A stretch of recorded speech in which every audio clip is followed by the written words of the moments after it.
start-finish line again.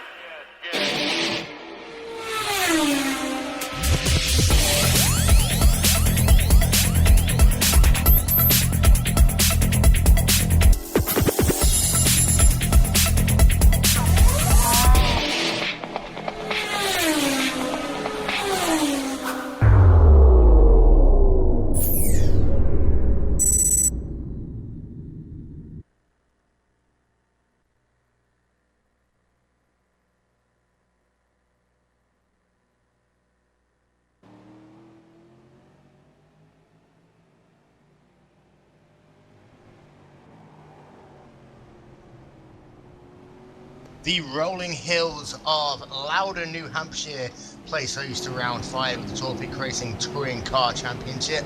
A rather ill Will Vincent alone in the booth here this evening, and we will be racing for 40 minutes on what is technically known as the North Road layout. And New Hampshire is very unique in its facts on oval, that rather than the road course being built on the inside of the oval, here it actually is portions of both the inside and the outside. You'll see just about 2/3 of the way down the back straightaway, the track will make a turn to the right hand side and goes off into this beautiful outfield section where there's many hills, crests and undulation changes, and this outside oval really is one of the most beautiful of all the ovals that you could ever hope to visit. Once you get back into the banking, however, that is when things get really difficult. One of the most technical bankings in all of racing. The banking's in fact banked at what we call 2/7 grade. That means there's about 2 degrees of banking at the bottom, 7 degrees at the top. But unlike most parabolic banking, the banking steps up from lane to lane. So each lane has more banking than the next.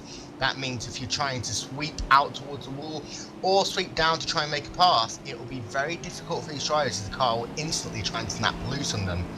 We're going to go through your Cadillac field in just a matter of moments. That is already concluded, and surprise, it is Frederick Follestad leading the way once again with a qualifying time of 1 minute 2.862. Ted Alberg will line up in second, Adam Terry third, and Adam Parlin fourth. Philip Whittleston rounding out your top 5.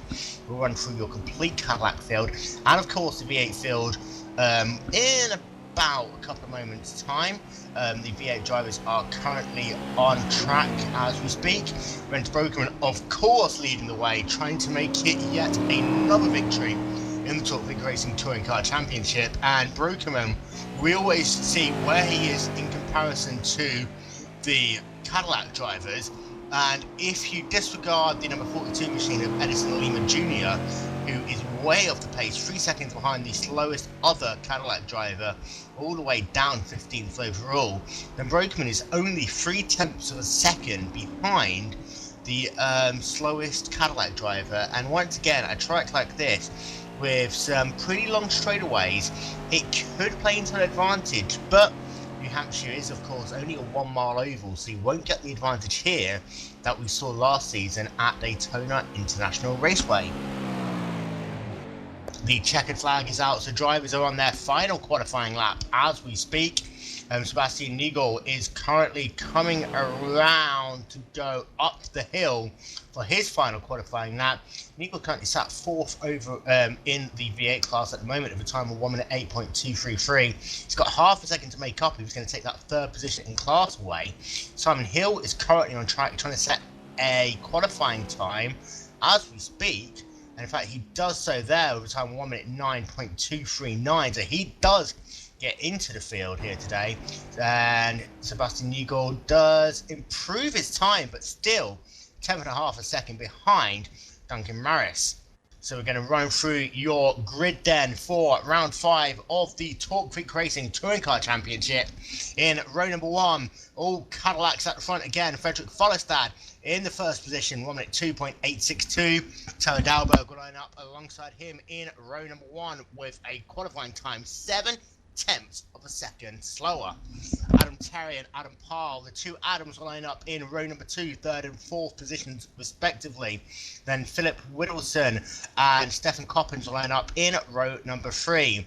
Douglas Wyatt and Tom Cable line up in row number 4. And then it is over to the V8 drivers of Rens Brokerman and Thomas Van Boosel lining up in row number 5. Duncan Marias and Sebastian Nigel will line up in row 6 with Andy Goodison and Peter Ridley in row number 7. It is Edison Lima Jr., the last of the Cadillac drivers, who will be starting in the 15th position, but there's a chance he will have to start this race on pit road in 15th. Danny Bowles will start in 16th, Simon Hill 17th, Andy Streetley in the 18th position, Andy Griffiths in the 19th position, and one non-qualifier is Jacob Cooper. He will not be taking any part in this race. So you see there the field is lining up now, waiting for the pace car to take him around this lap of the New Hampshire Motor Speedway. And this track plays host to 2 NASCAR races in the NASCAR Sprint Cup Series. Of course, both of them on the oval.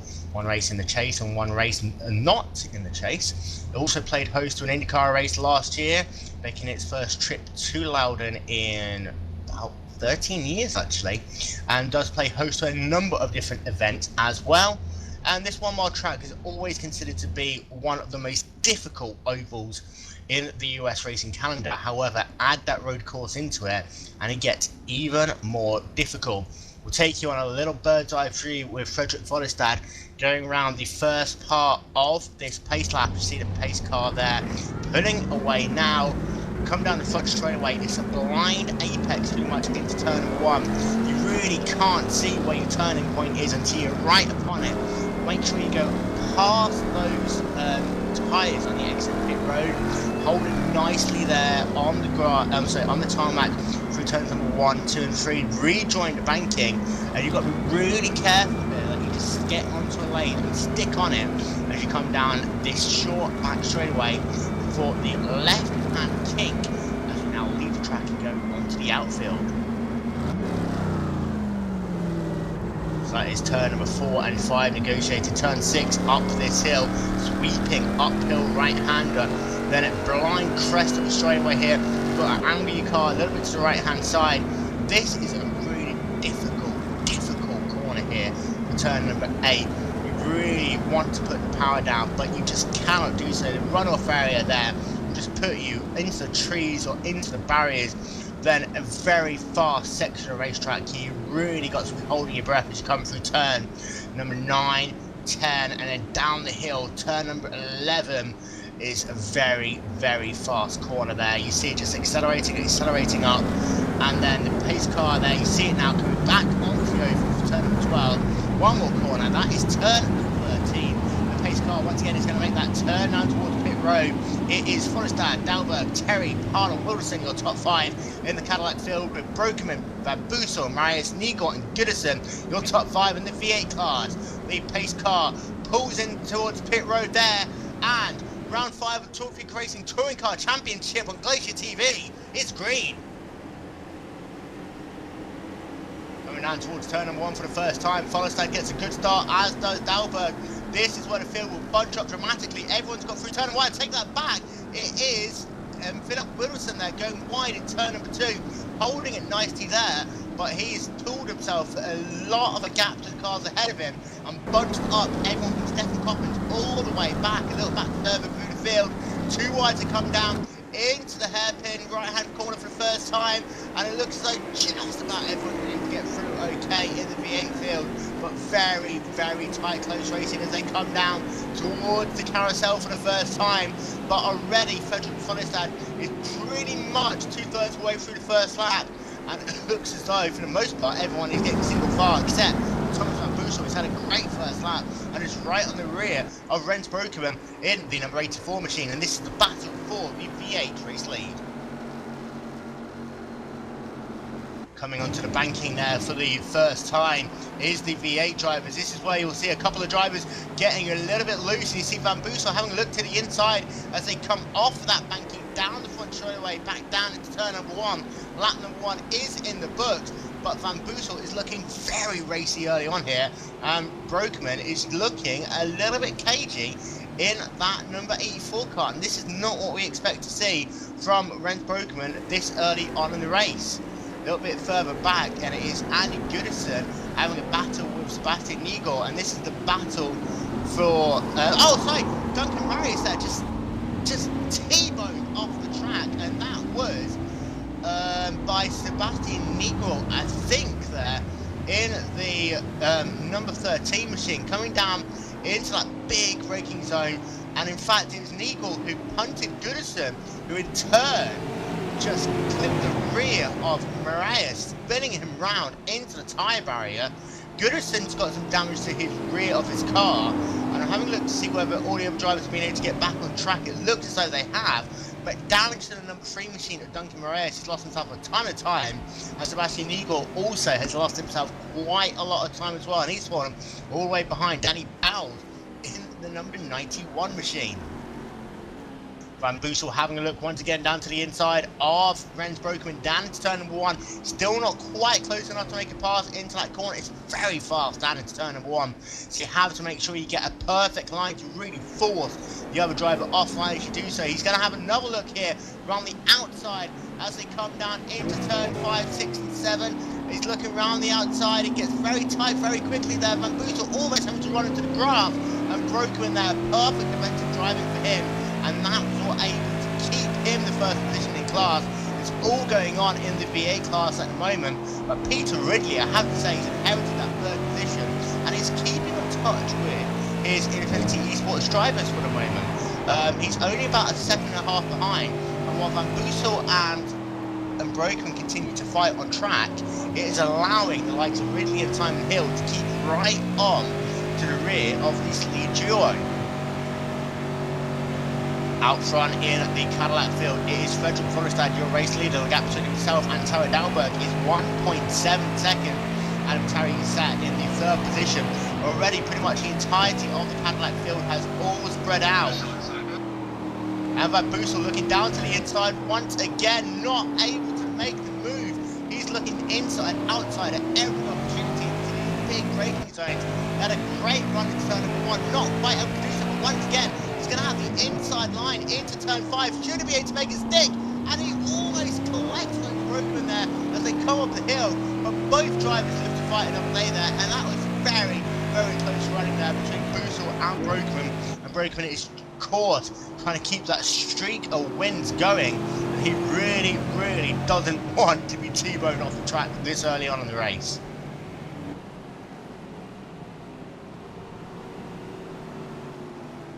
So now you see these two drivers. This is the best battle on the racetrack for the time being. And Van Boekel and Broekman is still going at it hammer and tongue. They have managed to drop Peter Ridley now by about 2 seconds from the rear of this lead duo, and Van Boekel getting himself a little bit looser as they came off turn number 13, and this is going to allow Broekman a little bit of breathing space into number 1. But as we've seen, the biggest passing opportunity on this track is down into turn number 5, and that is where Van Boekel almost made that pass happen a couple of laps ago. But it looks as though his tyres are starting to get a little bit hot, or he's starting to overdrive that car, because he's starting to get a little bit slip and sliding in that number 12 machine. A little bit further back in the V8 field, Andy Goodison and Simon Hill having a battle for 4th and 5th on the racetrack. Now Andy Goodison has got himself some damage to the rear of that number 10 machine, as we talked about earlier in that incident with Sebastian Nigel and Duncan Marius. Duncan Marius, by the way, in the number 3 machine is out of the race. Our first retirement of the day is a number 3 machine, 03 machine of Duncan Marius. Andy Goodison is still circulating on track, but is now behind his Infinity Esports teammates.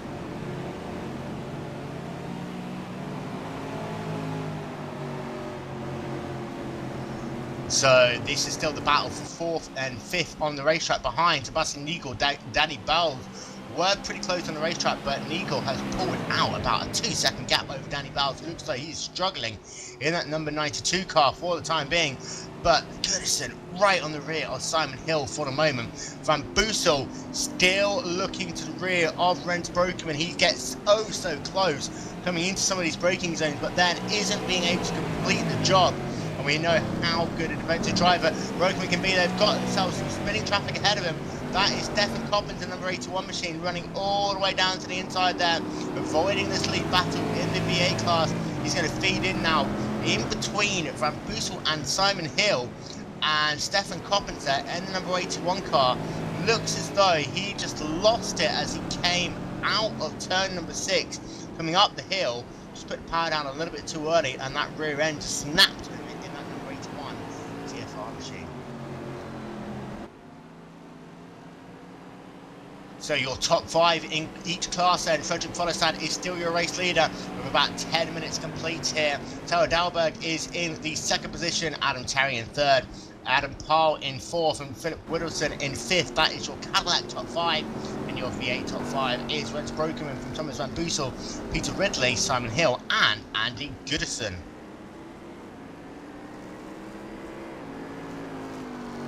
So we've got ourselves good battles going on for 1st and 2nd position in the V8 field. Good battle for 4th and 5th in the V8 field. All still a little bit strung out in the Cadillac field. The closest battle we have is between Philip Whittleson in the number 9 machine, who is closing down Adam Parl in the number 38 car.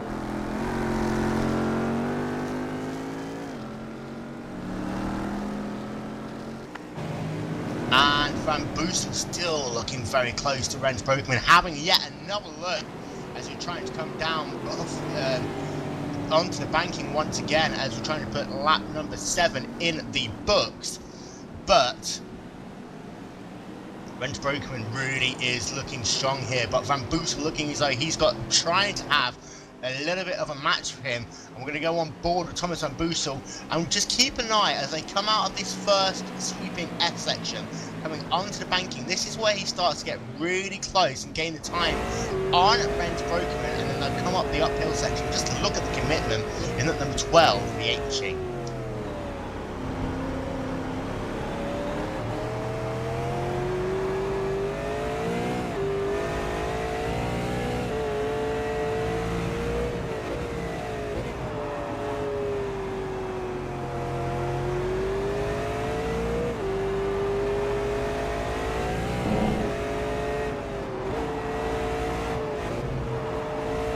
They'll come back down out the outfield section. Rubin's called it an outfield section, but really that is what it is. And they'll come down. This is turn 3 and 4 of the ranking, so they do maintain the same direction as the NASCAR/IndyCar track, the oval, which they run on, of course.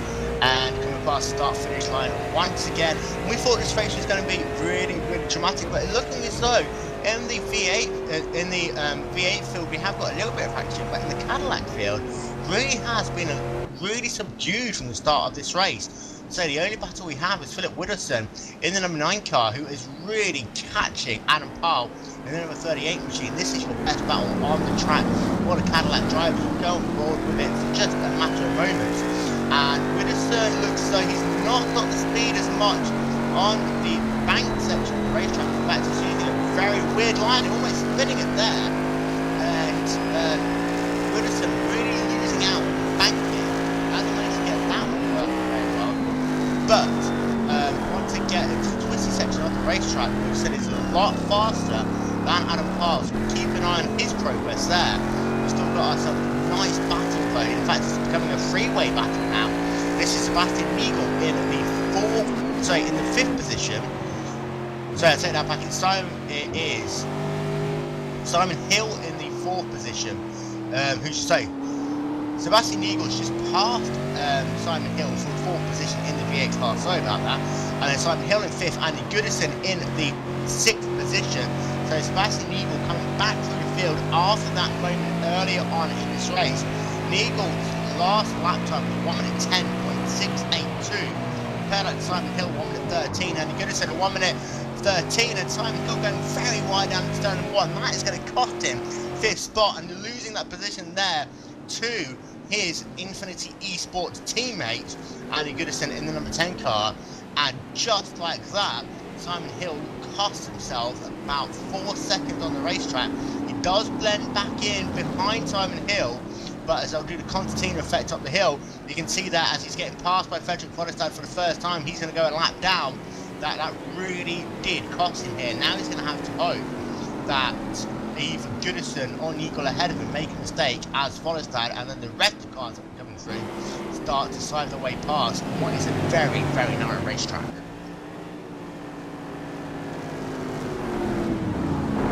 And you see there, Frederick Foddestad, he went right over the curve there. That might have damaged his suspension just a touch there. You saw he thought that curve, he could just run over it. He just ran over a huge curve and just going over the sleeping policeman and just caught the cone there as well. That could potentially really affect the handling on that number 16 Westport machine.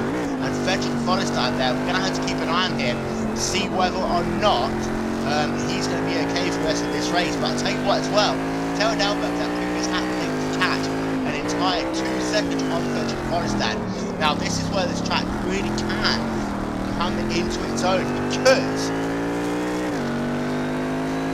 this track is very, very narrow, and that means that once these fast Cadillac drivers come up to put laps on the V8 field, there are very few passes to overtake. As you're looking at Frederick Foddestad and Taylor Dalberg now, there's absolutely no way you can overtake through these segments of corners until you come off the banking, onto the banking, after turn number 12, and then you go round turn 13. That's probably your best place to overtake. And you saw there that Frederick Foddestad had to wait a number of corners to overtake Sebastian Eagle, and Eagle pretty much ended up having to go off track just to let those two drivers go past. And what that has done, it has allowed Terry Dalberg to close to less than 6/10 of a second now behind Frederick Foddestad in that number 16 machine. So the battle in the Cadillac field that we thought wasn't going to exist here today, that is right back on. And also, Alan Powell has been caught really now by Philip Wilson. So we've got ourselves two battles in the Cadillac field. First and second, Frederick Foddestad in the number 16 machine. Terry Dalberg in the number 13 car. This is about first and second position. So a little bit further back, you've got yourself Alan Powell in fourth and Philip Wilson in fifth. Bragging White's there for fourth and fifth in the Caddy field, which, to be fair, is a smaller field here today. But that means there are some big points on offer for these drivers. But we've still got ourselves a nice battle between Ren Brogan and Thomas van Boesel. And still, Andy Goodison and Simon Hill are having their battle. It looks as though Simon Hill's dropped back a little bit ever since he made that mistake back down in turn number 1. And now Andy Goodison, remembering he's got damage to that number 10 car, looking as though he can pull away just a little bit in that Infinity Esports number 10 machine. So Frederick Foddestad, he managed to gain 6/10 of a second that previous lap with no lap traffic to play with, but he's got himself a slower Cadillac from Douglas Wyatt ahead of him. Now Douglas Wyatt's been he's not that bad in qualifying. He was in fact 7th in qualifying here today, but he's had a horrible race for him so far, and now he is in danger of going a lap down. Looks as though, for everyone's sake, he should just be caught at the end of the outfield section. They're coming out of turn number 12 now. Foddestad still isn't close enough, so that will mean that he can just come to the outside here and easy past Foddestad. I'll tell you what though, these drivers have to be very careful once you get into that inside lane or onto the apron, because it is so slippery here. You just ask any of the oval drivers and they say that the inside lane is like driving on ice. So you have to be very careful when you put the power down. Of course, these cars are both very power heavy. You've got to be very careful with the power down. Amplify that for this track here. It's really getting put down a lap in the 14 machine. So it is only Renz Broken and Thomas van Boesel on the lead lap in the V8 field. And you see there that Douglas Wyatt had to make a big dive to the inside just to make the pass from Peter Ridley as they came down into turn number 5. Looking on board with Frederick Foddestad in the number 16 machine. We'll be back in a matter of moments.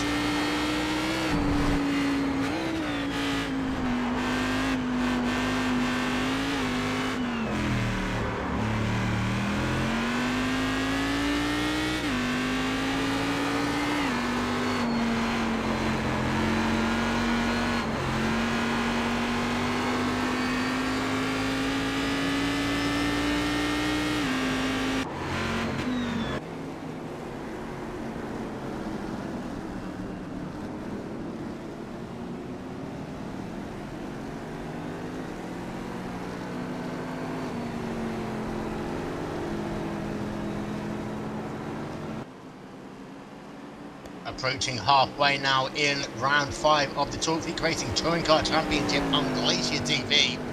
For more information about the Talk Freak Racing Touring Car Championship, go to talkfreakracing.com. And it is still Frederick Foddestad leading the way in the Cadillac field. Adam Terry, just looking low, he's really been caught up now by Adam Parr and Philip Widdowson. This is the battle for 3rd, 4th and 5th on the racetrack now. Sebastian Nigel had to go way out of the way once again as they came into turn 5. And Nigel literally was inches away from that tyre barrier. In fact, what it is, it's a safer barrier which is moved out. It's moved out and rotated 90 degrees for these races, which protects the drivers on the oval when they're racing and acts as a dividing point for the road races, because turn number 5 and 6 are literally about 2-3 meters away from the apex of turn number 12 later on in the race. So they have to use that safer barrier to protect the drivers on either side of the racetrack, but Sebastian Nigel very close to careering into it. And we're just having a look at replay there of Adam Terry in the number 15 machine. And Adam Terry, his day was going well. Of course, once again, it gave Adam Terry the curse of the commentators, as he's just had a little bit of a moment there. And that was down at the turn number 12 by the look of it. And he just clipped that safer barrier. And not too much damage there. I think literally he just thrust the nose against it. But Adam Terry lives to fight another day. But really is now having Adam Parr and Philip Widdowson right behind him, and he has to be very careful that he doesn't make another mistake, otherwise he could lose himself 2 positions very, very quickly.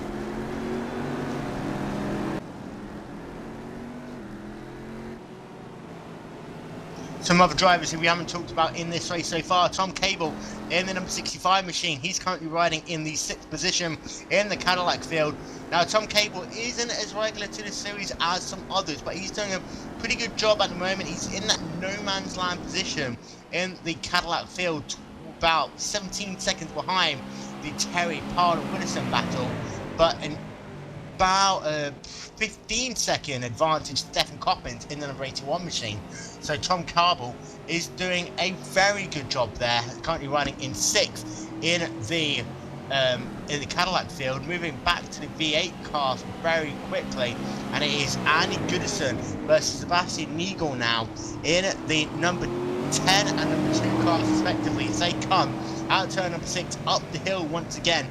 We're just going to go on board with the V8 drivers here, as we'll just have a look at just to see how difficult this next section of the racetrack is, because you really can't see one of the apex corners, because you come up one of them and you see the corner literally as you come onto it, and it's looking on board of Goodison now, and it's the same all the way from about turn number 7 all the way until you get out of turn number 12 back onto the banking.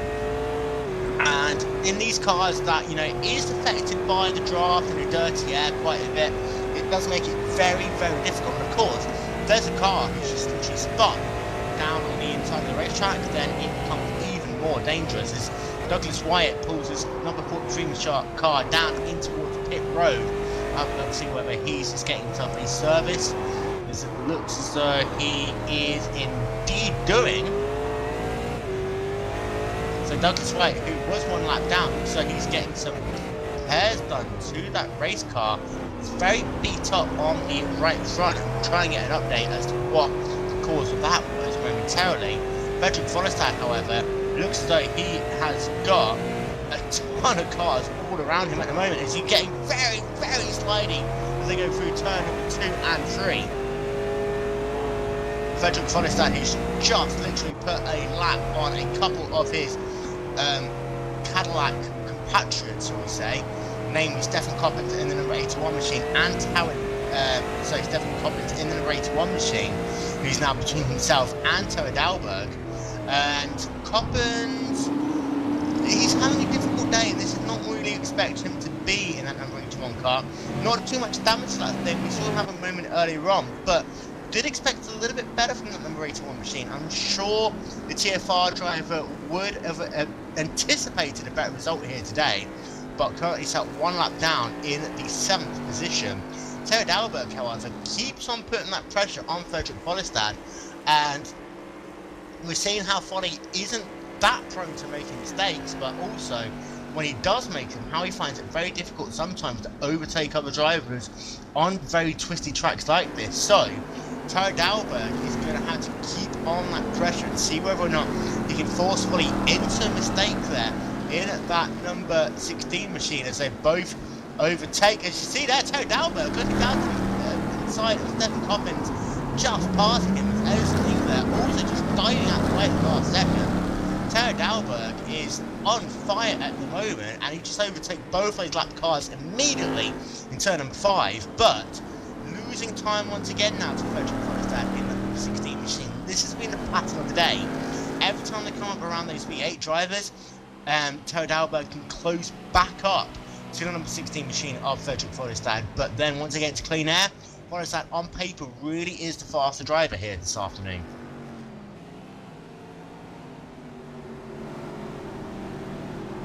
Checking in on your V8 race leader, Rens Broekman. He has still got Thomas Van Boosel just stalking him there in the rearview mirror of that number 84 machine. They have remained pretty much the way they are now for the previous, 19 laps, ever since the drop of the green flag here at Loudon. Rens Broekman has had his rearview mirrors all full of Thomas Van Boosel. But it looks as though Van Boosel isn't putting the same pressure on to Broekman that he was in the early stages of this race. He's clearly as close as he was, but just isn't making the same passing opportunities that he had earlier on. Sebastian Nigel in the 4th position, still got Andy Goodison right behind him. In fact, Nigel having a little bit of a sideways movement there as they came out of turn number 4. This is going to allow Goodison to try and get close. Goodison there on the inside of the banking. We talked about how slippery that was. Always spinning it around, and that allowed Nigel to live to fight another day there, as Goodison just couldn't find the traction he needed down the inside line. As they come down towards turn number 1 once again, it's going to be a big dive down the inside. It's not going to make it happen. And Andy Goodison there is the fight for 4th and 5th position in the V8 class. Goodison wants that 4th position, and just look at the rear of that number 10 machine, and Goodison really is driving a wounded race car here today, but still determined to gain up 4 positions.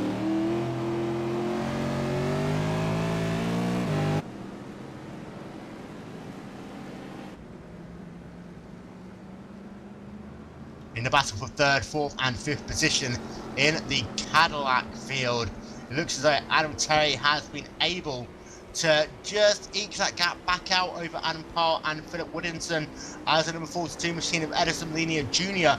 is down on pit road. We'll see whether that is a scheduled stop for him or whether or not he had some damage. And having a look, there is a little bit of damage to that right front there, as we saw earlier with Douglas Wyatt. So clearly some contact with the wall for that number 42 car early on in that lap, and that has forced him down towards pit road. And it was actually a moment down at turn number 7 which started, and it looks as though he just spun it, got onto that abrasive tarmac that actually is just full of dust, careened into the concrete wall, and it just damaged the suspension, the right front suspension by the look of it. And he is now sat on pit road, and he is currently sat in 8th position in the Cadillac field, but is still about 3 laps ahead of Douglas Wyatt and the number 42 machine.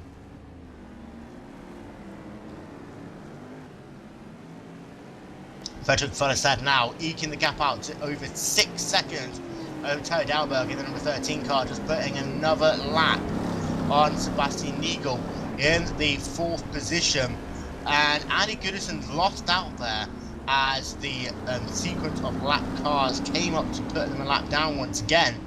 And Andy Goodison, in fact, has lost himself a full 6-7 seconds. Stephen Coppins has crashed in turn number 2. And a big crash by him there. And he's just sat at the moment on the bit of the track. And he's sorry, I take that back. He had a big crash down in turn number 3 with Simon Hill. Simon Hill was sat in the 6th position in the V8 class. Simon Hill looks as though he was actually going a little bit slowly down into turn number 3. And Stephen Coppins in turn didn't see the fact that was happening. The two just turn into each other. Coppins just spinning the car around, and then I don't know what happened there. So it looks like Coppins was just trying to park the car, and it looks like Coppins' day is done.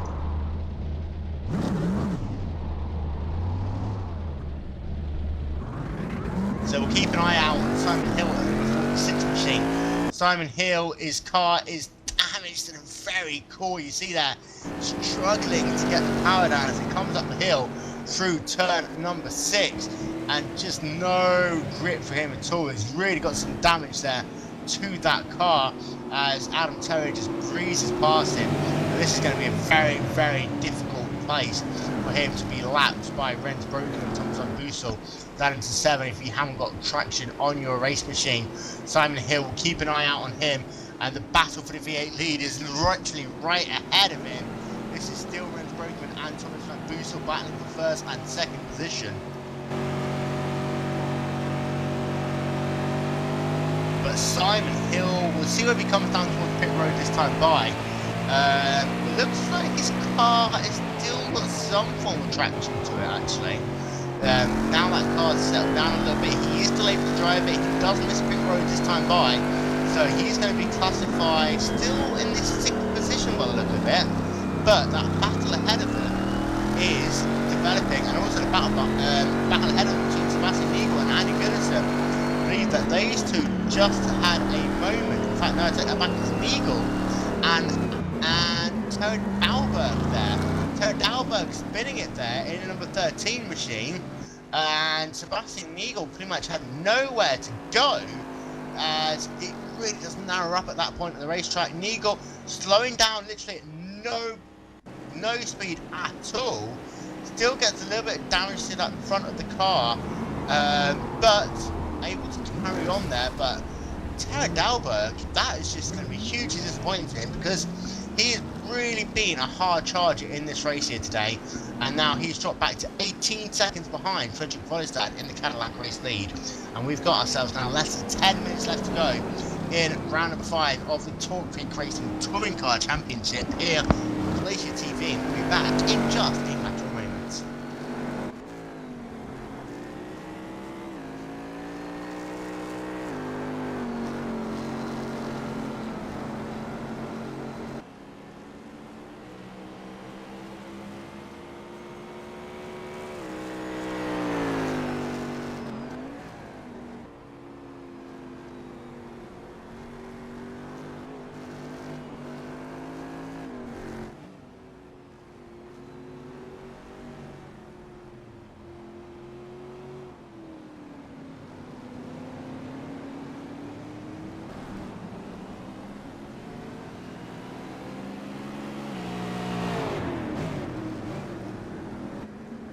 Terry Dalberg is going to lose his 2nd position there. You see him putting the car down into pit road.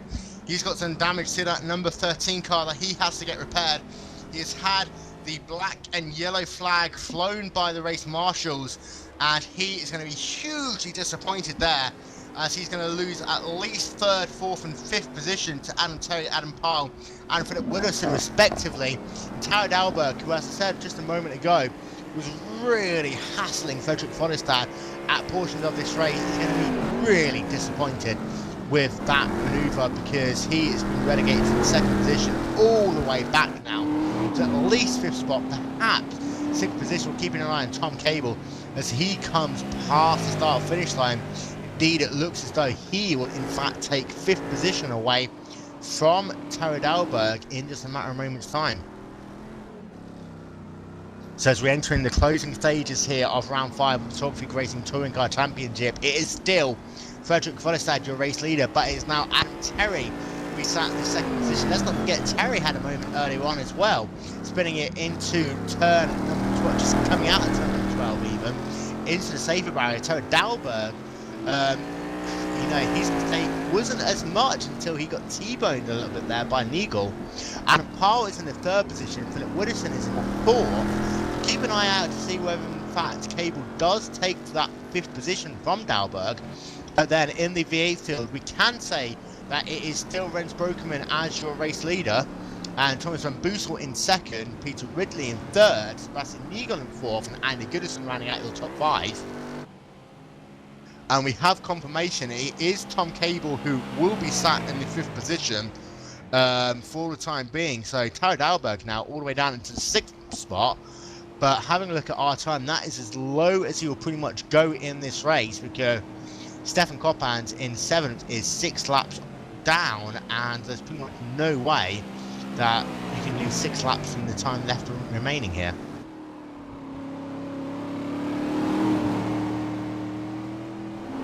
Just having a look quickly at that battle between Adam Powell and Philip Woodison. The number 9 machine of Philip Woodison has been able to get close to the rear of Adam Powell, but hasn't really been able to do anything with it at all. It really is like that dog running behind the removal van. It can get close, but never has the chance to actually leap up and make the pass. And that's what's happening here with that number 9 machine. And Woodison is having a determined drive here, but it's so difficult. You see, it's just going to be a little bit wide, and that's going to cost him about a second and a half. He does not have the chance to find an overtaking spot. And making little mistakes like that does limit your opportunities if the driver ahead of you does make a mistake. And I tell you what, we've only really seen one driver go off at turn number 7, which does surprise me in some ways. And I talked about at the start of the race of how difficult that corner can be. And you saw, I believe it was with Simon Hill earlier in this race as well. Just when you go off track, it looks as though that means, just from the tarmac, but in fact it's just dust ridden, no grip there at all, and you are just going to head right into the concrete barrier.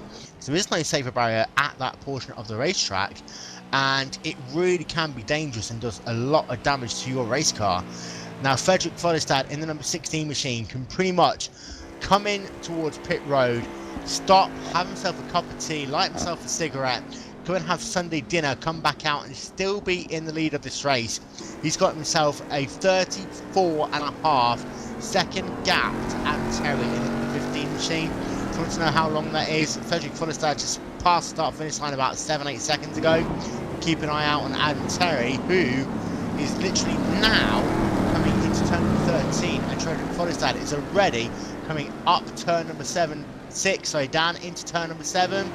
And Adam Terry passed the start finish line just as Follestad comes out of turn number 7. That is how far Frederick Follestad is ahead of this race now, ever since Taro Dalberg was shuffled back due to that moment with Sebastian Nigel earlier on.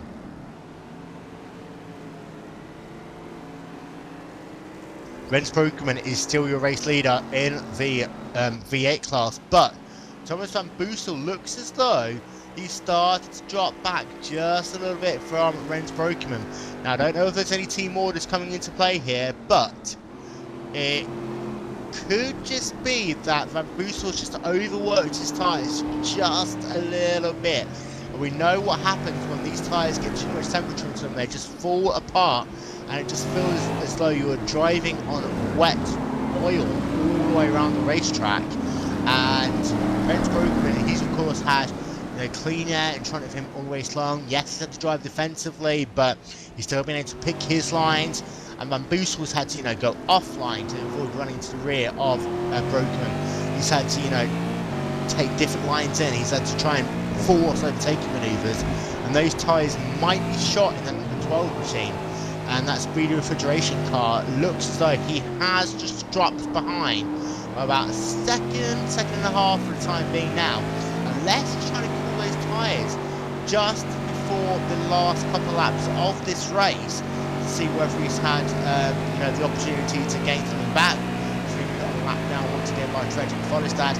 We're into the closing laps of this race here now. Follestad going past, coming down into turn number 1. He's going to overtake Rens Broekman by my watch just about as they come down into turn number 5. Broekman should just... Actually, no, they're not going to happen there. He's probably going to get him about turn number 7 or 8, unless he really isn't lucky. But of course, Follestad is going to be on cruise control mode now. He's not going to want to have his race ended, and of course, he's not going to end Rens Broekman race as well. These two drivers have become synonymous with the Torque Freak Racing Touring Car Championship. Finally, in the Cadillac class, Brokerman in the V8 class. And I tell you what, Terry Dalberg is back out on track, and he really was close there to the side of the number 84 machine of Rens Brokerman. And you want to see how close it was? It was actually so close you could put a piece of paper between those two drivers as they came out of turn number 7.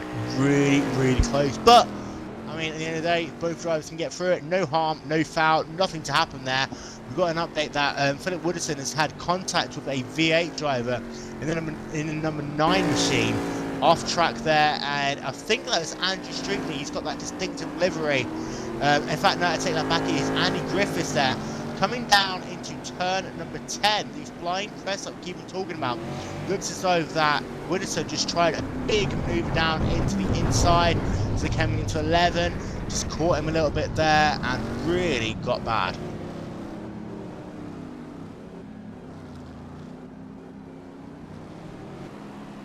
So we've got ourselves literally now about a lap and a half left to go of this race, and it is still Frederick Follestad, your race leader. Terry is in second, but he is still 35 seconds behind, with Adam Powell in third, Philip Wooderson in fourth, and Tom Cabral in the fifth spot. Brokerman still leading the way in the V8 class. Brad Boosel in second, Ridley in first, Neagle in fourth, and Andy Goodison in the fifth spot. And after chasing girls all afternoon, hello Dan Blake, where the hell have you been all day? Hello Will, I've not actually been chasing girls. I've been at university getting some work done, but I'm back now and seen a bit of the race, and Follestad once again has proven that he certainly is one of the best, and that contact between Wooderson and Griffiths really spoiled what could have been a good battle between Parle and Wooderson towards the end, but that was cruelly taken away, and now we're on to the white flags. So one more lap for Frederick Follestad. So Frederick Follestad is on lap number 36, and unfortunately Dan Blake couldn't be bothered to be here for 35 of them, but we'll let him off. Adam Terry still struggling there. Adam Parle, let's give him a heads up as well. We talked about how he was a little bit off the pace early on in this race. He is going to get himself a third place finish if indeed he does manage to do that final lap. Follestad will just walk him through this final part of the lap pretty much, coming into turn number 12 for the final time. 13 coming past the start finish line, and Frederick Follestad Starts his last lap? Yeah, one lap to go. Down into turn number 1, and Follestad looks as though he's got himself a nice comfortable gap ahead of him, coming out of turn number 2 and 3 onto the short straightaway there before they make that left-hand kick in turn number 4, then that long right hand of turn number 5, and then up the hill into turn number 6, catching the curve a little bit once again now. We've seen him do that a number of times in this race today, and I'm surprised that he didn't have some damage to that race car. He's going to let Terry Dalberg go by. I don't know whether or not that's a little bit of a sorry for what happened to you early on, or if I think Dalberg will do another lap. But as they come out of turn 7, 8, up the hill for the final time, these flying crests in the corner, they'll come down the hill for the final time onto turn number 12, and this is where the track comes onto the banking. Frederick Follestad, he has been absolutely dominant here today. He is going to win round number 5 of the Torque Freak Racing Touring Car Championship here on Glacier TV. A great win by Frederick Follestad, and once again, absolutely perfect driving by him. Yeah, very perfect indeed. And on that last lap, the actual impact of the curb saw the whole of Follestad's rear end off the ground, so the back wheels were off the ground and it landed quite heavily, so maybe he might have had a bit of damage on that last lap, so he's lucky it happened on the last lap and not sooner in the race.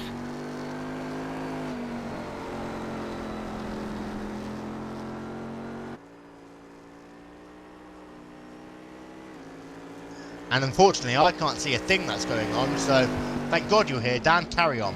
Adam Terry's just taken second place, and we've got Adam Parle now coming round to complete the podium positions in third place. He's just coming round to turn 3 and 4 bit of the oval, and now he's going to come round. He's behind one of the V8s, and the V8's going to let it try. He's not going to let him pass.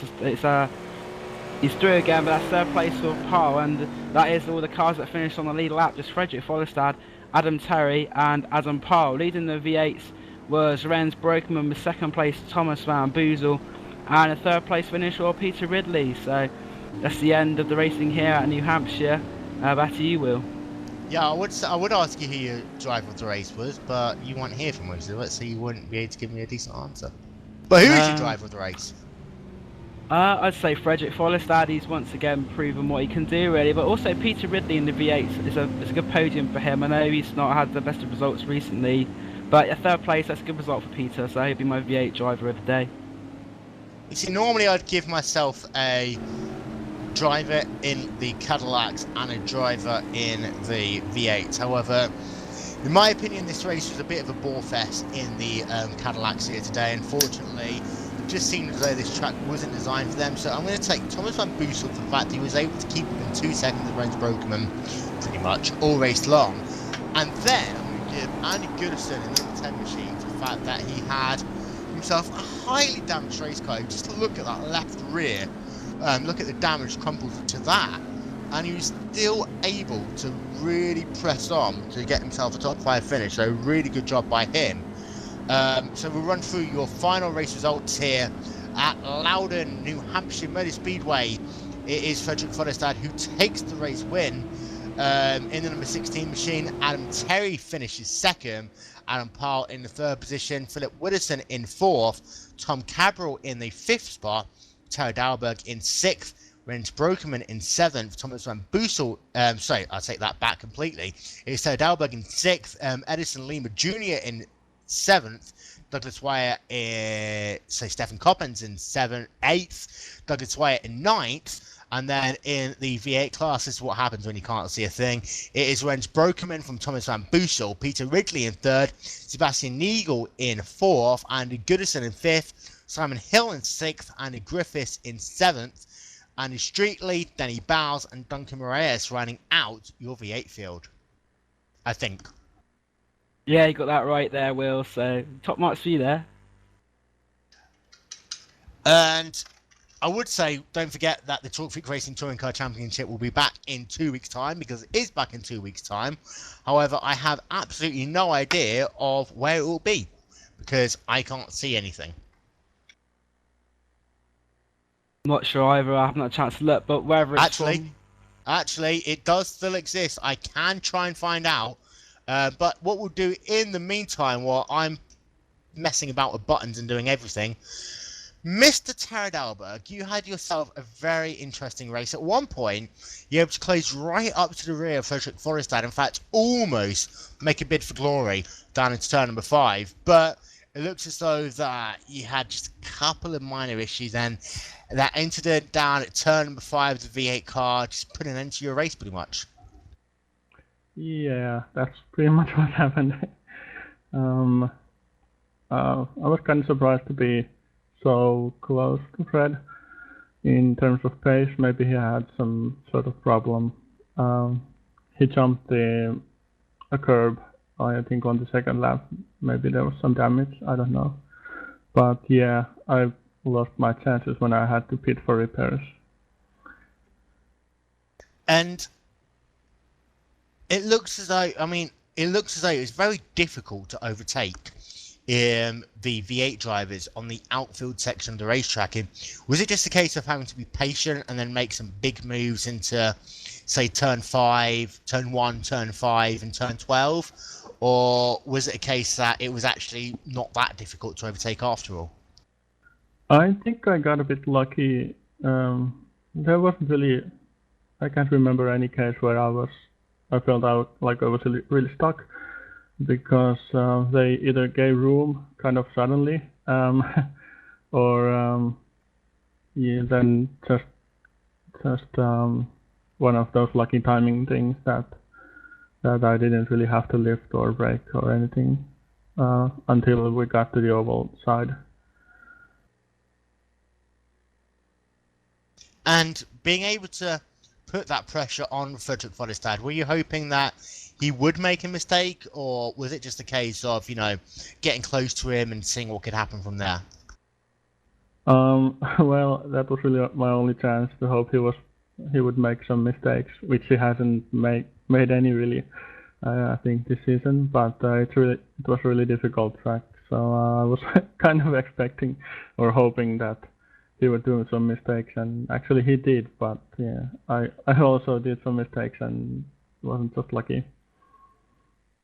And next week you're heading over to Brands Hatch, which again is a very technical racetrack, and in many ways it does actually resemble a little bit of New Hampshire. In fact, it's very narrow, some very fast corners. It's going to be very difficult to overtake the V8 drivers again, but based on your form this week, do you think that you can get yourself perhaps at least a podium finish? Yeah, I'm hoping for a podium finish. I think I have the pace, looking at the championship as a whole and my pace so far. But I just have to say that the Brands Hatch is a much simpler and relaxed track than this one. I mean, damn, there was really no time to look at anything on my dash or anything, how much of a gap there was to Fred or who I was overtaking, and it was just full-on concentration. Brands Hatch actually has some straight, so that's gonna be fun. Well, good luck, and we'll see you next week. And we'd like to welcome in our Cadillac race winner, Alfredo, also known as Folly, Frederick Follestad. Hello. Well done. Hello. Yeah, that was interesting. Did you catch that I wrecked my car on the last lap?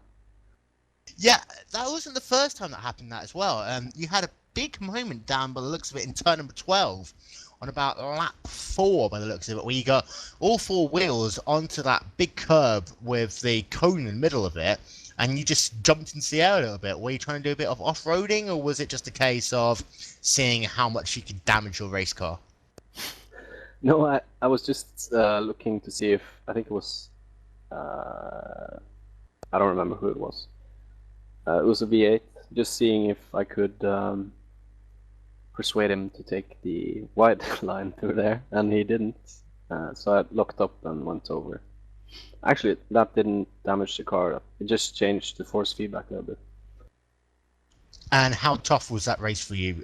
It looked as though you really struggled at the start of the race to find your way around traffic, and that allowed Teo to catch you all the way back up. And it looked as though every time you came around the big gaggles of the V8 drivers, it was, a tough call to find your way past them. Yeah, with short tracks like this, I think there was probably 10 laps with no traffic. It was insane. And Tiro was much luckier / better in traffic. So yeah, it was hard a little bit. And just talk us through the damage that happened to your car on that final lap. It looks as though that it did take a right old hit as you came out of that corner. Yeah, I don't know what happened there. I just probably braked a little bit late, so I understeered and went wide and hit that curb, and I launched the car into the air. And I immediately felt this is not working. Luckily, it was the last lap. Did they not teach you the difference between low curbs and high curbs back in racing school? No, I was probably sleeping that day. Okay, the low curbs you can run over, the high curbs, avoid them. Really? Joe never told me. But that's the second thing you've learned all day. Can you remember what the banking here is? The banking is 90 degrees. You told me that. Well, I didn't, but close enough. Next week... 2-7. Yes, 2 over 7 grade, correct. Next week you're going to Brands Hatch for round number 6, and it's going to be a tough old race that for you. So, are you looking forward to it? Hello? I think Fred passed out. Ah. Well, we'll try and get Frederick back momentarily. In fact, he's gone. Bye. However, in the meantime, we would like to... I don't know where Joe Jr. is here. Hi, Joe Jr. I'm not sure why I'm here either. Just want to say congrats, Fred. Great broadcast, guys. Okay. Well, oh, there he is. He's back. He's back. Mr. Frederick Forrestad, what the hell happened to you there? I think I hit a curb. Classic. So next week you're going to Brands Hatch. You looking forward to the sunny old trip to England? Yeah, I do. I like the track, but traditionally I'm not very good at slow, twisty tracks. So it's gonna be difficult, but I like the track. And it's narrow once again, that's the thing, but some much longer straightaways to get yourself around some traffic, especially at the start of the lap, but down in that kind of like second and third of the racetrack, it's going to be difficult to put the pressure on some of these V8 drivers, isn't it? Yeah, and it's a much longer lap, so traffic is gonna be it's gonna be less traffic, but the Cadillac is so much faster in the corners, so it's probably gonna be interesting in the middle part where the V8 gets to punch out of the corner. Well, congratulations on winning yet another race. Joe Jr. says congratulations to you as well, by the way. Thank you. And we will see you next week. And of course, we will be back in 2 weeks' time for round number round number 7 even of the Talk Freak Racing Touring Car Championship. This will take place from Indianapolis Motor Speedway's road course, part of what we like to call ourselves big, crazy, awesome Indianapolis week, as we've got ourselves that race. We've got ourselves a random star Mazda race going around the oval, and then of course the ISOWC Indianapolis 500, all in the space of 1 week, kicking off with round number 7 of the Talk Freak Racing Touring Car Championship. Awesome! So we'll be back in 2 weeks' time. Hopefully Dan Blake will stop chasing after girls long enough to come and join me. In the meantime, for myself, from him, from Yoni Backman and Yoni Hagner, good night!